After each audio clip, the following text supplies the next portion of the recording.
नहीं होती है। आरबीसी के अंदर कार्बनिक एनहाइड्रेस एंजाइम होता है, ये भी यहाँ लिखा हुआ है। हीमोग्लोबिन होता है 12 से 16 ग्राम हीमोग्लोबिन 100 ml ब्लड में। आरबीसी का लाइफ स्पान करीब 20 डेज होता 120 डेज होता है। और आरबीसी की सरफेस पर जो भी एंटीजन प्रेजेंट होती है उसी हिसाब से हम ब्लड ग्रुप का नाम रख देते हैं। लेकिन बात खत्म नहीं हुई है, बात अभी शुरू हुई है। अब हम आरबीसी पढ़ेंगे। तो भाई पहली बात तो ये जो यहाँ अपन ने पढ़ा था उसमें लिखा था आरबीसी के बारे में कि ये बाई कॉन्केव होते हैं। ठीक है, क्यों? दूसरा सवाल, ये एनारोबिक रेस्पिरेशन करते हैं, क्यों? इनके क्यों जान लेते हैं, ये भी क्वेश्चन आता है।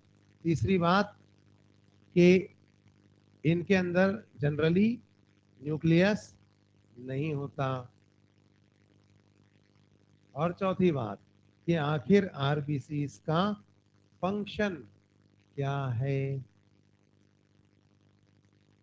तो भाई बाई कॉन्केव होने का, अभी न्यूक्लियस नहीं होगा तो बाई कॉन्केव हो जाएंगे। आप सोचो ना, किसी सेल में न्यूक्लियस होगा तो फूल दोनों तरफ से फूला हुआ होगा, और न्यूक्लियस नहीं होगा तो दोनों तरफ से पिचक जाएगा। ये तो क्लियर हुआ आपको।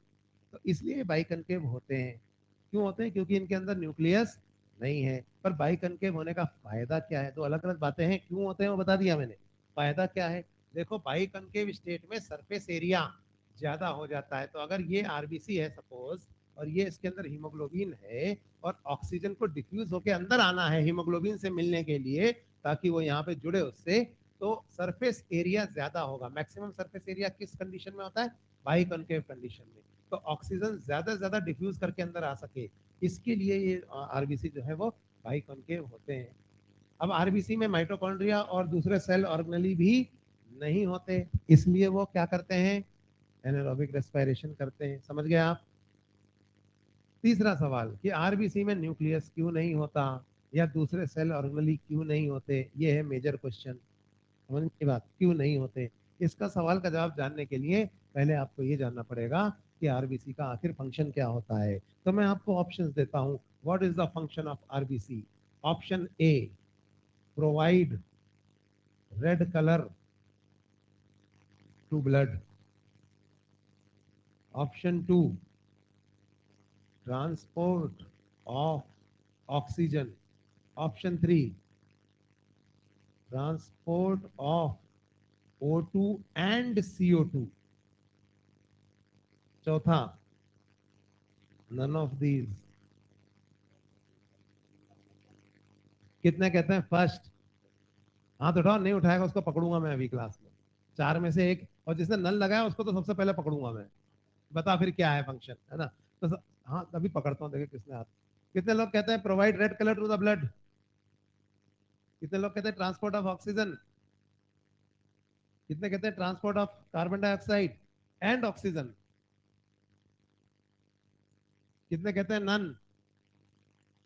अब इसमें से जो मेरे से पहले नहीं पढ़ा है उसमें से कौन कह रहा है नन?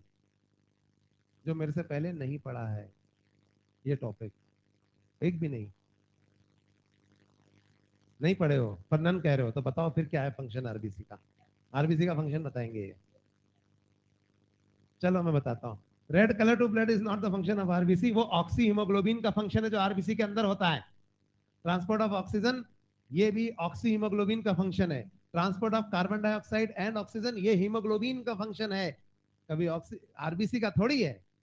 अरे भैया, वो कौन सा जानवर है अर्थवर्म, उसमें तो हीमोग्लोबिन बाहर भी होता है प्लाज्मा में। आरबीसी के सुना है कि नहीं सुना है? तो ये फंक्शंस हीमोग्लोबिन के हैं। ये respiratory pigment, oxygen carrying pigment कौन होता है? हीमोग्लोबिन। तो सवाल ये पैदा होता है फिर, आरबीसी का फंक्शन क्या है? आरबीसी का फंक्शन है to maintain the colloid osmotic pressure of the blood. बताता हूँ आरबीसी की जरूरत क्यों है, वो बताता हूँ आपको। जहाँ दूसरे खत्म होते हैं वहां से आपको शुरू होना है, क्योंकि वो दूसरे डॉक्टर नहीं बन पाए, वो पढ़ा रहे हैं। आपको जाके मेडिकल कॉलेज में पढ़ना है। तो आरबीसी का function soon low. Maintenance of colloid और बीसीओ की सुना है कभी? Blood colloid osmotic pressure. आपने कुछ तो पढ़ा होगा ड्रॉप ईयर में, या ड्रॉप ईयर से पहले फ्रेशर में, कि एक ना प्रोटीन होते हैं हमारे ब्लड में, एल्बुमिन खास तौर पे। एल्बुमिन का ही मेन फंक्शन होता है कोलॉइड ऑस्मोटिक प्रेशर, और वो करीब 28 mmHg होता है। सुना है आपने ऐसा कभी? किडनी वगैरह में पढ़ा होगा फिल्ट्रेशन के टाइम पे, नेफ्रॉन से, है ना? तो ये कोलॉइड ऑस्मोटिक प्रेशर जो एल्बुमिन, एल्बुमिन कितना था? 0.3%, अभी बताया था मैंने। उसका प्रेशर है 28। ठीक है। हीमोग्लोबिन, ग्लोबिन यानी प्रोटीन, आपको पता है 100 ml ब्लड में कितना हीमोग्लोबिन होता है? बोलो। 15 ग्राम होता है कि नहीं होता? अब मेरे को एक बात बताओ, 5000 ml होता है ना तुम्हारी बॉडी में ब्लड, तो 5000 ml अगर तुम्हारी बॉडी के अंदर ब्लड है तो इसमें कितना प्रोटीन है, कितना हीमोग्लोबिन है? 0.25 kilo, 750 gram. Is that clear? तुम्हारे शरीर में 750 ग्राम हीमोग्लोबिन है, और 5000 ml ब्लड में से 2.5 लीटर यानी आधा, इतना ही तो प्लाज्मा है, 2.6 2.7, 3 लीटर से भी कम। क्लियर? 3 लीटर प्लाज्मा में अगर मैं 750 ग्राम हीमोग्लोबिन घोल दूंगा, जैसे मैंने एल्बुमिन घोला है प्लाज्मा में, तो ब्लड इतना विस्कस हो जाएगा, जेल बन जाएगा, ब्लड कोलॉइड ऑस्मोटिक प्रेशर 280 नहीं 2000 हो जाएगा, और ना तो किडनी में यूरिन बनेगी, ब्लड ब्लड पुश ही नहीं होगा आगे ब्लड वेसल्स के अंदर, क्योंकि वो जेल में कन्वर्ट हो जाएगा। विस्कोसिटी बढ़ जाएगी ब्लड की। नहीं आ रहा समझ? ब्लड की विस्कोसिटी, आप सब पानी है, पानी में मैं खूब सारा अगर कोई चीज घोलता चला जाऊं तो गाढ़ा होता जाएगा ना पानी। तो हमारे शरीर में 0.3% एल्बुमिन इतना ब्लड की विस्कोसिटी को 28 mmHg तक ले जाता है, ब्लड कोलॉइड ऑस्मोटिक प्रेशर को। 0.3% एल्बुमिन, इतना कम है। और हीमोग्लोबिन तो भर भर के है, 750 ग्राम हीमोग्लोबिन। अगर मैं इस हीमोग्लोबिन को सीधा प्लाज्मा में तैरा दूं, बिना बिना कॉर्पस्कल के अंदर बंद किए, आरबीसी के अंदर बंद किए, तो होगा क्या कि ये हीमोग्लोबिन सीधा प्लाज्मा के ऊपर प्रेशर लगाएगा अपना। सपोज ये ब्लड वेसल है, और ब्लड वेसल के अंदर ये प्लाज्मा है, और यहाँ पे देखो ये हीमोग्लोबिन का मॉलिक्यूल, ये ऐसे ही प्लाज्मा में तैर रहे हैं, जैसे कि एल्बुमिन तैर रहा है प्लाज्मा में, वैसे हीमोग्लोबिन भी अगर मैं तैरा दूं तो क्या करेगा, ये इतना कोलॉइड ऑस्मोटिक प्रेशर लगाएगा ब्लड के ऊपर या प्लाज्मा के ऊपर कि ब्लड की विस्कोसिटी इतनी बढ़ जाएगी कि हार्ट पुश ही नहीं कर पाएगा ब्लड वेसल्स में ब्लड को आगे, जेल बन जाएगा, वो जेल बन के पूरी ब्लड वेसल्स में भरा रहेगा, सर्कुलेशन रुक जाएगा। लेकिन भाई सर्कुलेशन तो करना है, क्यों, तभी तो चीजें होंगी, लेकिन करें कैसे? तो हमने क्या किया, जैसे चाउमीन का ठेला लगाते हैं, आपने फूड ट्रक का नाम सुना? जैसा अब मेरे पास है ना, मान लो मेरे को चाउमीन की एक दुकान लगानी, मेरे पास है ना जमीन खरीदने के पैसे नहीं है, तो मैंने क्या किया, मैंने एक पुरानी बस या ट्रक खरीदी, पुरानी बस या ट्रक, उसके अंदर से मैंने उसकी ना सारी सीटें उखाड़ दी, निकाल निकाल के, खाली खोखा रख लिया, खोखा। बस थी मेरे पास, मैंने उसके अंदर से सारी सीटें निकाल दी, बस उसमें खिड़कियां हैं बस में, और अंदर खाली जगह है, स्पेस, जहां मैं अपना तवा और अपने कर्मचारी मेरे खड़े होंगे और कुकिंग करेंगे। पर मैंने वो कुर्सियां सीटें सब उखाड़ के फेंक दी। क्यों? स्पेस क्रिएट करने के लिए। और फिर उस फूड ट्रक में मैं अंदर चाउमीन बनाता हूँ और खिड़की से बाहर सर्व कर देता हूँ। फूड ट्रक, और वो पहियों पर है तो इधर से उधर आ जा सकता है। इसी तरीके से जब आरबीसी बनते हैं तो उनके अंदर सारे के सारे सेल ऑर्गेनली है, उनके अंदर न्यूक्लियस भी है, लेकिन हमें इसमें हीमोग्लोबिन भी पैक करना है। तो दो चीजें हैं, एक तो ये सेल ऑर्गेनली और न्यूक्लियस जगह घेर रहे हैं, तो हीमोग्लोबिन कैसे पैक करूंगा मैं इसमें? दूसरा, ये हीमोग्लोबिन को पैक करना बहुत जरूरी मेरे को इसलिए है कि अगर मैं इसको प्लाज्मा में सस्पेंड कर दूंगा, जैसे कि अर्थफॉर्म में होता है, अर्थफॉर्म में तो बहुत कम हीमोग्लोबिन होता है, तो उसमें इतनी विस्कोसिटी नहीं बढ़ती ब्लड की, पर हमारे अंदर हम मैमल है, हमारे अंदर 750 ग्राम है, तो हम लोग को प्रॉब्लम आएगा। क्या प्रॉब्लम आएगा कि ब्लड विस्कस हो जाएगा। तो हमने क्या किया, इसलिए इसको हमने ना, हम कुछ ऐसा चाहते हैं कि सांप भी मर जाए और लाठी भी ना टूटे, तो हमने क्या किया, जो रेड ब्लड सेल था, जब बना था तो सेल था, उसमें से हमने न्यूक्लियस भी निकाल दिया, हमने उसमें से माइटोकॉन्ड्रिया भी निकाल दिए, सब निकाल के फेंक दिया, खाली क्या रख लिया, उसका खोखा। और खोखे के अंदर क्या ठूस दिया? हीमोग्लोबिन ही हीमोग्लोबिन। और इस खोखे को किस में तैरा दिया? प्लाज्मा में तैरा दिया। खोखे को प्लाज्मा में तैराने से क्या फायदा होगा? अब ये हीमोग्लोबिन अपना कोलाइड ऑस्मोटिक प्रेशर नहीं लगा पाएगा प्लाज्मा पे, क्योंकि ये बॉक्स के अंदर बंद है, कॉर्पस्कल के अंदर।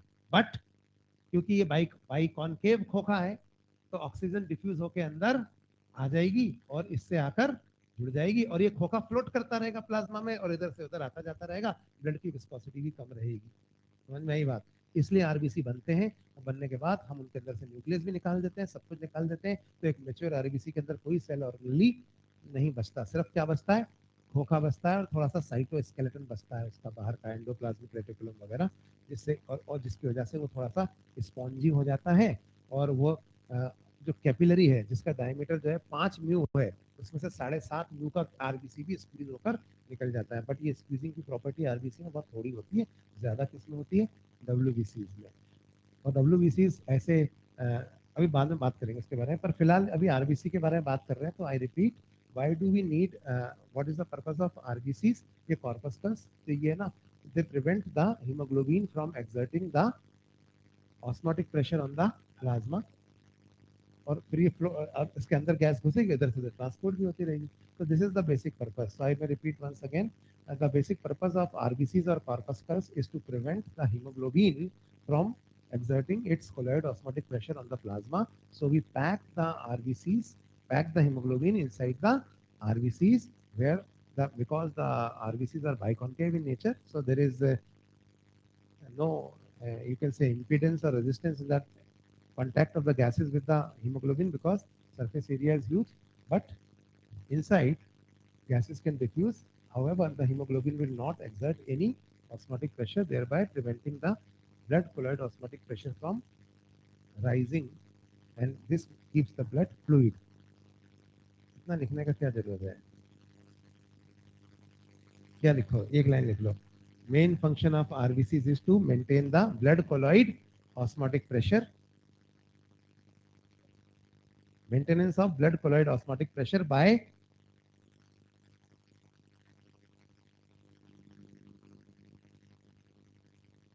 maintain the blood colloid osmotic pressure by preventing the hemoglobin to come in contact with plasma. बस इतना लिख लो, काफी।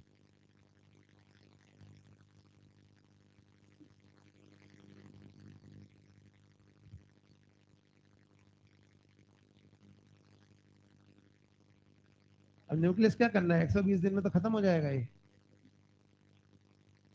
इसका कंट्रोल केमिकल, देखो जिन सेलों में न्यूक्लियस नहीं होता, प्रोकैरियोटिक सेल, वो कैसे कंट्रोल होते हैं? इसमें जेनेटिक मटेरियल नहीं है, ये डिवाइड भी नहीं करेगा, ठीक है, क्योंकि न्यूक्लियस नहीं है। पर जितना कंट्रोल नॉर्मल बेसिक लेवल, बहुत प्रिमिटिव सेल बोलते हैं इसलिए आरबीसी को। रिट्रोग्रेसिव इवोल्यूशन हो गया इसमें। रिट्रोग्रेशन जब बना था ना, तो मैच्योर सेल था, लेकिन बाद में ये एक, जैसे एक ट्रक, एक अच्छा खासा ट्रक था, आपने उसको एक फूड ट्रक में बदल दिया, तो आपने उसके अंदर का सब सामान निकाल ही दिया ना। हाँ, तो अच्छा एक बात और, ये आरबीसी प्लेटलेट के अंदर आपने देखा ना, न्यूक्लियस नहीं है, प्लेटलेट में टूटा हुआ है और आरबीसी में है नहीं, तो ये सेल डिवाइड नहीं करते। इसलिए अगर हम कभी भी ब्लड कैंसर की बात करते हैं, तो वो हमेशा और हमेशा सिर्फ और सिर्फ डब्ल्यूबीसी का ही कैंसर होता है। आरबीसी या प्लेटलेट का कैंसर नाम की कोई चीज नहीं हो सकती। तो हमने आरबीसी के कुछ फंक्शंस पढ़े।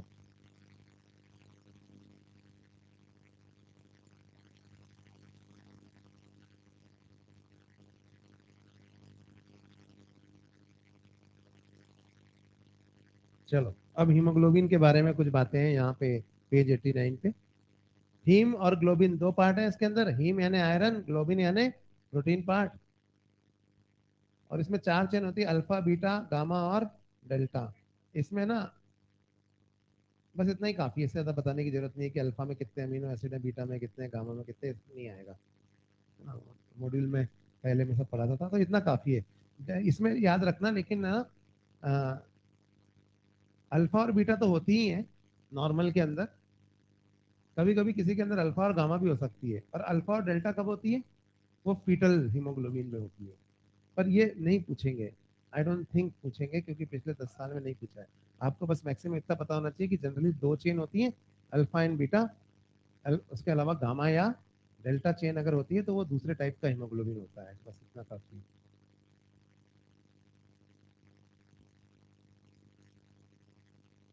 जैसे आपने वो पढ़ा होगा, ग्लूटामिक एसिड को अगर वैलिन से रिप्लेस कर देंगे, तो सिकल सेल एनीमिया हो जाता है। उसमें सिकल सेल क्यों हो जाता है आरबीसी का? उसके लिए भी तो हीमोग्लोबिन का चेंज ही रिस्पॉन्सिबल है ना उसके अंदर। आरबीसी में तो कुछ है नहीं, उसका तो शेप हीमोग्लोबिन के हिसाब से चेंज होगा। 2 alpha 2 beta, alpha 2 delta, biomolecular सही लिखा हुआ है। मैंने इसलिए नहीं पढ़ाया यहाँ, क्योंकि हमारे तो इसमें है नहीं। और फिर भी आपको देख लो, 2 अल्फा होती है, 2 बीटा होती है। बायोमोलिक्यूल में लिखा हुआ है ना, हाँ बस वही याद रखना।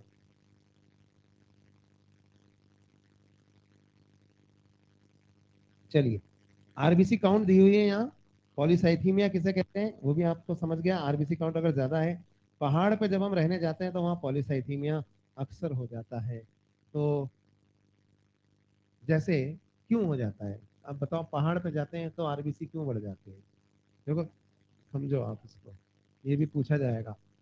जब हम पहाड़ पे जाते हैं, ascent on high altitude, suppose मैं पहाड़ पे गया, तो मुझे बताओ वहां पर ऑक्सीजन ज्यादा होगी या कम होगी? कम होगी ना भाई। तो वहां पे ऑक्सीजन जो है ना, वो कम होती है। अब ऑक्सीजन कम होती है तो पता है क्या होता है? Degrees P O two in atmosphere. अब आप बताओ, अगर एटमॉस्फेयर में पीओ2 कम हो गया है, तो इसका असर O2 Hb एफिनिटी पे क्या पड़ेगा बताओ? कम हो जाएगी ना। तो इसलिए O2 Hb एफिनिटी जब हम पहाड़ों पर जाते हैं तो वो कम हो जाती है। तो जब पहाड़ों पर जाते हैं और O2 Hb एफिनिटी कम हो जाती है, तो हीमोग्लोबिन की ऑक्सीजन से बाइंडिंग कैपेसिटी कम हो जाती है। तो decrease in binding capacity of Hb with O2 ऐसा हो जाता है। चलो एक सिंपल एग्जांपल से समझो पहले। मान लो मैं एक कंस्ट्रक्शन कंपनी का ठेकेदार हूँ, और यहाँ पे दो टावर हैं, एक टावर इधर एक टावर उधर, और मैंने एक ठेका लिया है कि हर 1 घंटे में मैं ईंटें इधर से उधर ट्रांसफर करूंगा। 1000 ईंटें मुझे यहाँ से वहाँ पहुँचानी है, टावर ए से टावर बी में मुझे 1000 ईंटें 1 घंटे में पहुँचानी है। तो नंबर ऑफ लेबर, मेरे पास है ना मजदूर जो है, वो मेरे पास 10 है। एक मजदूर की जो एक बार में ईंट उठाने की कैपेसिटी है, कैपेसिटी ऑफ लेबर, वो है सपोज 10। एक मजदूर एक बार में एक ट्रिप में 10 ईंटें उठा सकता है।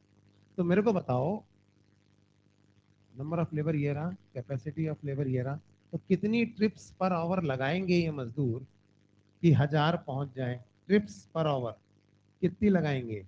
10। ये बात समझ में आ रही है? तो अगर सभी मजदूर 10 ट्रिप लगाएंगे, 10 मजदूर है तो 1000 पर आवर, और हमारा ठेका चलता रहेगा। ठीक। अभी क्या हुआ, अचानक बहुत भयंकर गर्मी पड़ी, और गर्मी पड़ने की वजह से मजदूर जो है थक गए, या उनकी ईंट उठाने की कैपेसिटी गिर गई। अब एक मजदूर 5 ही ईंटें उठा पा रहा है सपोज, लेकिन मुझे काम तो करना है भाई, 1000 ईंटें पहुंचानी है, डिलीवरी तो उतनी ही करनी है मुझे हर हर 1 घंटे में। लेबर कितनी थी? 10। अभी क्या करूं मैं? अभी क्या करूं, लेबर तुरंत थोड़ी मिल जाएगी। अभी क्या करूं? ट्रिप्स बढ़ाओ। तो मैंने ट्रिप्स पता है कितनी कर दी? 20 पर मिनट। पहले कितनी थी? 10 पर मिनट। तो मैंने ट्रिप्स बढ़ा के कितनी कर दी है? 20 पर मिनट। हो गया 1000। हाँ, 20 पर आवर, हाँ, हो गया ना 1000। तो चलो काम तो चलने लगा, लेकिन मेरे मजदूर ऐसा ज्यादा समय तक कर नहीं पाएंगे ना। तो यहाँ पे काम तो चल रहा है, लेकिन मुझे ना अभी पता क्या करना पड़ेगा? अभी मेरे को नए मजदूरों की भर्ती करनी पड़ेगी, क्योंकि ये मजदूर इतनी ट्रिप्स लगा रहे हैं। ट्रिप्स लगाने का मतलब समझे आप? अभी आप समझ गए हो कि मजदूर यहाँ पे हीमोग्लोबिन है, ईंटें ऑक्सीजन है, ट्रिप्स है हार्ट रेट और ब्रीदिंग रेट जो घुमा रही है। कितने बार घूमेगा सेम ब्लड, लंग्स से टिश्यू, टिश्यू से लंग्स, लंग्स से टिश्यू। तो जब हम पहाड़ पे चढ़ते हैं तो हमारी हार्ट रेट और ब्रीदिंग रेट तुरंत बढ़ जाती है। क्यों? क्योंकि ऑक्सीजन डिमांड पूरी करनी है। तो वो जो ब्लड पहले, मान लीजिए हार्ट 1 मिनट में 72 बार बीट कर रहा था, अब वो 100 बार बीट करने लगेगा। ट्रिप्स बढ़ाई। लेकिन ऐसे पहाड़ी लोग का हार्ट रेट, ब्रीदिंग रेट हर समय बढ़ा हुआ थोड़ी होता है। थोड़े दिन में एक्लेमेटाइजेशन, वर्ड याद रखना, एक्लेमेटाइजेशन हो जाता है। कुछ दिनों में उनकी हार्ट रेट और ब्रीदिंग रेट नॉर्मल हो जाती है। क्यों हो जाती है एक्लेमेटाइजेशन? सुनो, अभी क्या ऑक्सीजन की कमी फील हो रही है ना बॉडी में? अब देखो, यहाँ देखो, अब मैंने बाद में जब नए मजदूरों की भर्ती कर ली और मैंने 10 की जगह 20 लेबर कर लिए, तो बताओ क्या होगा? अब मैं ट्रिप्स वापस गिराकर 10 कर सकता। नहीं, सॉरी सॉरी सॉरी, कैपेसिटी तो वही है ना। अब मैं ट्रिप्स को गिराकर वापस 10 कर दूंगा तो भी 1000 की डिलीवरी होती रहेगी और काम चलता रहेगा। लेकिन इससे एक फायदा हो गया, पता है क्या फायदा हुआ? फायदा ये हुआ कि जब गर्मी पड़ना बंद होगी ना और मजदूरों की कैपेसिटी फिर से बढ़ जाएगी ईंट उठाने की, तो अब मैं 2000 ईंटों का भी ठेका ले सकता हूँ। पहले मैं 1000 का ही ले सकता था। आपने देखा है जितने भी एथलीट्स होते हैं उनके सबके ट्रेनिंग कैंप हमेशा हाई एल्टीट्यूड पे लगते हैं। जैसे आपने वो पिक्चर देखी हो भाग मिल्खा भाग, तो उसमें मिल्खा सिंह कहाँ भाग रहा था? लद्दाख में। क्यों? इसे कहते हैं फिजियोलॉजिकल डोपिंग। ये ओलंपिक्स में अलाउड है। क्या होगा कि आपको रेस जीतनी है, मैराथन जीतनी है, आपका मसल्स में जितना देर से फैटीग आएगा तो आप जीतोगे।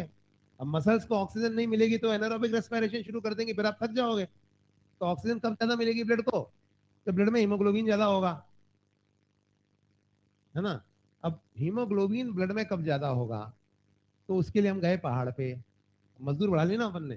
तो यहाँ क्या होगा कि binding capacity of haemoglobin oxygen कम हो गई है, देखो। तो अब 1 ग्राम हीमोग्लोबिन कम ऑक्सीजन डिलीवर कर रहा है। मतलब पहले 1 ग्राम हीमोग्लोबिन 1.34 ml ऑक्सीजन से जुड़ता था, अब सपोज वो 1 ml से ही जुड़ रहा है। तो पहले 100 ml ब्लड 20 ml ऑक्सीजन देता था, याद आया? अब 15 ही दे रहा है। तो टिश्यू में हाइपोक्सिया होगा कि नहीं होगा, बताओ? तो टिश्यू में हाइपोक्सिया शुरू हो जाएगा, क्योंकि अगर बाइंडिंग कैपेसिटी कम है ब्लड की तो डिक्रीज क्या हो जाएगी? Delivery of oxygen, delivery of O2 at tissues. अब जब टिश्यू लेवल पे O2 की डिलीवरी कम हो जाएगी तो इससे दो चीजें होंगी, इसे कहते हैं हाइपोक्सिया, ऑक्सीजन की कमी हो गई है। तो टेम्परेरी इलाज क्या है इसका? देखिए, हार्ट रेट और ब्रीदिंग रेट दोनों ही इंक्रीज हो जाएंगी। तो ये तो हो गया टेम्परेरी इलाज, हार्ट रेट भी बढ़ गई और ब्रीदिंग रेट भी बढ़ गई। लेकिन ये कोई परमानेंट इलाज तो है नहीं। तो इधर ऑक्सीजन की कमी से एक चीज और होती है, ऑक्सीजन की कमी तो हो ही रही ना, तो किडनी को भी ऑक्सीजन की कमी फील होती है। तो जो हमारी किडनी है, किडनी पढ़ाऊंगा तो बताऊंगा, इसको जब ऑक्सीजन की कमी फील होती है तो इसमें कुछ सेल्स होते हैं जेजी अपैरेटस में, वो एक हार्मोन रिलीज करते हैं जिसका नाम होता है इरिथ्रोपोइटिन। ये इरिथ्रोपोइटिन हार्मोन अब क्या करता है? ये बोन मैरो में आरबीसी प्रोडक्शन को इंक्रीज कर देता है, जिसकी वजह से आरबीसी ज्यादा बनेंगे तो उनमें हीमोग्लोबिन भी ज्यादा होगा। तो आरबीसी प्रोडक्शन जब बढ़ जाता है, तुरंत नहीं बढ़ेगा, 10-15 दिन बाद धीरे धीरे बढ़ेगा ना। तो उसके बाद क्या होगा बताओ? ब्रीदिंग रेट और हार्ट रेट अब वापस से नॉर्मल हो जाएगी। क्यों? क्योंकि delivery at tissue level normal हो गई है, हाइपोक्सिया खत्म हो गया, नॉर्मल डिलीवरी हो स्टार्ट। तो हाइपोक्सिया जो है वो खत्म हो गया, तो फिर हार्ट रेट और ब्रीदिंग रेट वापस नीचे आ जाएगी। इसलिए कुछ दिनों में जो हार्ट रेट और ब्रीदिंग रेट है वो वापस से नॉर्मल हो जाती है। लेकिन एक फायदा हो गया, क्या? हीमोग्लोबिन काउंट बढ़ गया आपका, ज्यादा हीमोग्लोबिन हो गया। अब तुम आए पहाड़ से उतर के नीचे और तुम्हें अगले अगले 2 दिन बाद तुम्हें रेस में पार्टिसिपेट करना है, और ये बढ़ा हुआ हीमोग्लोबिन अगले 1 आध महीने तक बढ़ा रहेगा, फिर बढ़ना बंद हो जाएगा। क्यों? वापस नीचे आ गया ना, बाइंडिंग कैपेसिटी वापस होगी तो नेगेटिव फीडबैक जाएगा। फिर आरबीसी काउंट एक बार नहीं, एक बार चला गया पहाड़ पे तो हमेशा के लिए बढ़ गया हमारा आरबीसी काउंट। ऐसा नहीं होता। तो आपने देखा होगा पहाड़ी लोगों के ज्यादा गाल लाल लाल होते हैं, रीजन क्या है? उनके अंदर ब्लड में हीमोग्लोबिन ज्यादा होता है। तो ये एक्लेमेटाइजेशन है। बात समझ में आ गई? आगे बढ़े? तो क्वेश्चन कर दो, करोगे? रामलाल को रोहतांग पास पे लेके गए। रोहतांग पास एक बहुत हाई एल्टीट्यूड जगह है, आपको पता होगा कहाँ पर है? हिमाचल के आगे, है ना? कहाँ है हिमाचल? तू हिमाचल, तेरे को तो पता है ना, मनाली से जाते हैं तो पड़ता है। हाँ। तेरा नाम क्या है? हाँ। तो यहाँ ध्यान दो, रामलाल को रोहतांग पास पे ले गए और उसकी 4 चीजें वहां पर हमने रिकॉर्ड करी: heart rate, breathing rate, RBC count और डब्ल्यूबीसी काउंट। उसकी 4 चीजें हमने रिकॉर्ड करी और उसका एक ग्राफ बनाया। इस एक्सिस पे मैंने लिया है टाइम, टाइम इन डेज, मतलब 5 दिन, 10 दिन, 15 दिन, 20 दिन, 25 दिन, ठीक है? और इस एक्सेस पे वो 4 चीजें मैंने रिकॉर्ड करी, लेकिन जो क्लर्क रिकॉर्ड कर रहा था वो चारों चीजों को लेबल करना भूल गया। तो क्या आप मुझे बता सकते हैं, मैं अभी चारों लाइनें ड्रॉ कर देता हूँ, क्या आप मुझे बता सकते हैं कि कौन सी लाइन क्या डिनोट कर रही है?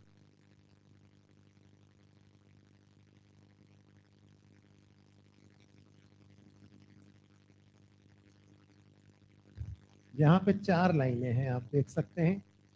अब आपको ये डेज इसमें लिखे हुए हैं।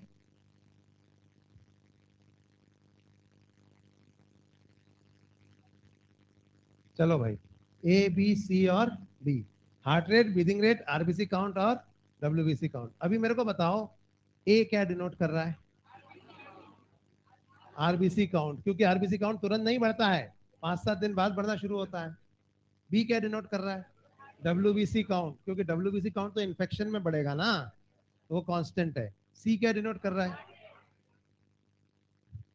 सी हार्ट रेट है और डी ब्रीदिंग रेट है। क्यों? क्योंकि हार्ट रेट ब्रीदिंग रेट से ज्यादा होता है, दोनों साथ में बढ़ते हैं साथ में। जब देखो आरबीसी काउंट बढ़ गया तो ये वापस नॉर्मल हो गए। ये कब बढ़े थे? देखो, जब आरबीसी काउंट कम था तो ये टेम्परेली बढ़ गए थे। इसके बाद कौन सी प्रोसेस हो गई?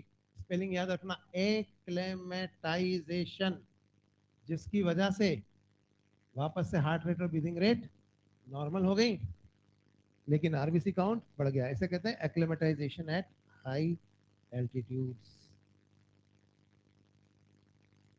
ऐसे ग्राफ वाले क्वेश्चन एम्स में और बायो ओलंपियाड में आते थे, अब नहीं आते हैं। लेकिन अगर सेक्शन बी में इनमें से एक दो क्वेश्चन भी आ गए तो वो आपको तो एज दे देंगे, और यही आप चाहते हो यहाँ। तो इसमें पैर अपने जूते के फीते बांधने में कोई बुराई नहीं है, क्योंकि आपको शेर को तो नहीं हरा सकते, लेकिन दूसरे को तो हरा सकते हैं।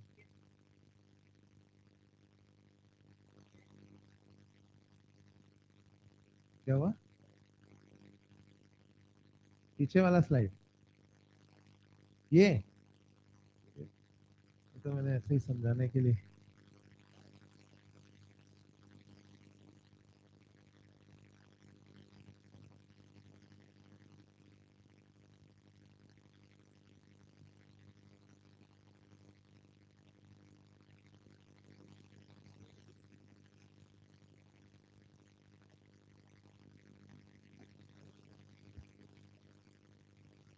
जब तक आप पढ़ाई को बोझ समझ के पढ़ोगे ना कि यार सर अब ये मत बताओ, ये मत बताओ, ये मत बताओ, अरे बहुत लोड है सर, आपको पता नहीं है अभी व्हाट्सएप फेसबुक भी चलाने हैं। नीट आप ही सोचते कि बस यह कोई सर्विस इंडस्ट्री है, हमने फीस जमा कर दी तो हमको जो है यहाँ पे ऐसा पढ़ा दिया जाएगा कि हम मेडिकल कॉलेज में पहुंच जाएंगे।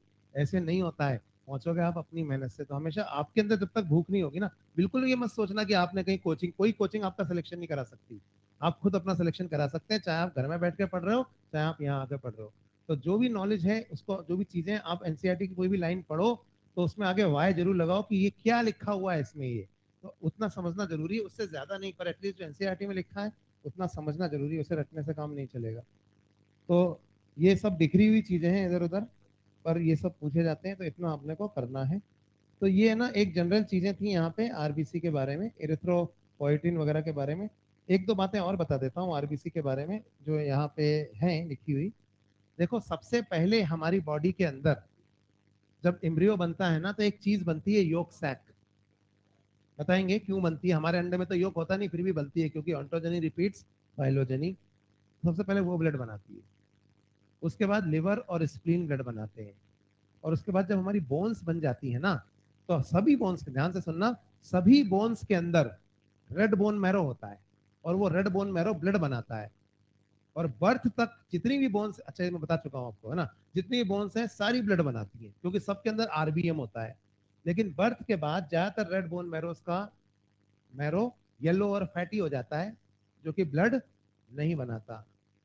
कुछ ही बोन्स ऐसी होती हैं जिनके अंदर येलो बोन मैरो बचा रहता है, रेड बोन मैरो, और फिर वही जिंदगी भर ब्लड बनाती है। ये हैं long ends of the bones जो कि स्पॉन्जी होती हैं, प्लस फ्लैट बोन्स जो कि अंदर से स्पॉन्जी होती हैं, और रिब्स वगैरह। ठीक है, तो बस यही जो है ब्लड बनाती है।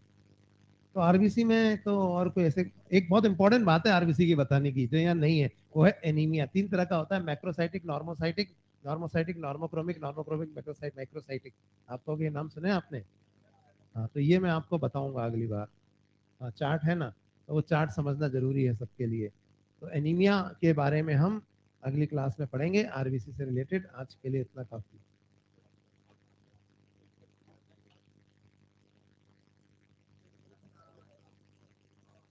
और कोई डाउट है इसमें? टेस्ट पेपर का तो हो ही गया, 2 क्वेश्चंस का है।